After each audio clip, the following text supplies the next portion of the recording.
वरून कुरकुरीत आतून सॉफ्ट, चवीला खूप छान. अगदी 5 ते 10 मिनिटांमध्ये ही रेसिपी बनून तयार होते. तुम्ही मुलांच्या टिफिनसाठी किंवा घरामध्ये भाजीला काहीच नसेल त्यावेळेस अगदी 10 मिनिटांमध्ये हे बटाटा फ्राय करून तुम्ही देऊ शकता। यासाठी मी इथं 4 बटाटे हे स्वच्छ धुवून साल काढून घेतलेले आहेत।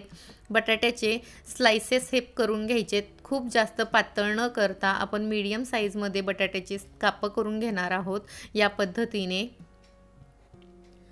आता यामध्ये 1 चमचाभर कोकम सिरप टाकून घेतलेला आहे। जर कोकम सिरप नसेल तर तुम्ही लिंबू किंवा चिंचेचे कोळ सुद्धा टाकू शकता।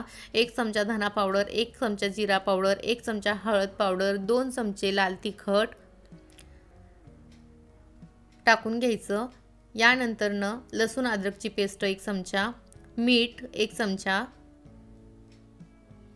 कोथिंबीर, तेल टाकल्यानंतर व्यवस्थित असं मिक्स करून देऊयात, जेणेकरून बटाट्याला मसाला हा छान असा लागला पाहिजे। बघा मस्त असं बटाट्याला सर्व मसाला हा लागलेला आहे। आता एक 5 मिनिटं झाकण लावून ठेवून द्यायचं, जेणेकरून सर्व मसाल्यांची चव ही त्या बटाट्यांमध्ये उतरेल। रवा घ्यायचा, रव्यामध्ये तुम्हाला हवं असेल तर तिखट आणि मीठ सुद्धा टाकू शकता, पण मी इथं टाकलेलं नाही। तिखटामुळे रवा हा करपू शकतो, त्यासाठी मी इथं तिखट हे टाकलेलं नाही। अशा पद्धतीने रवा हा व्यवस्थित लावून घ्यायचा।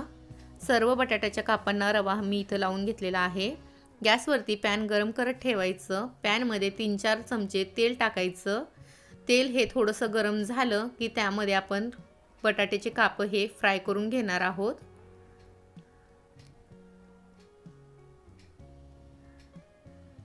यावरती झाकण ठेवून द्यायचं। एक 3-4 मिनिटं आपण झाकण ठेवून देणार आहोत।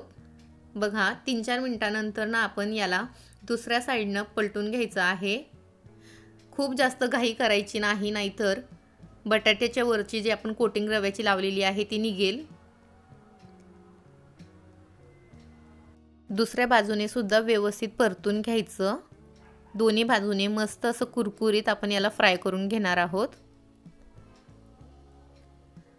बारीक गॅसवरती हा आपण शालो फ्राय केला तर रवा सुद्धा करपत नाही।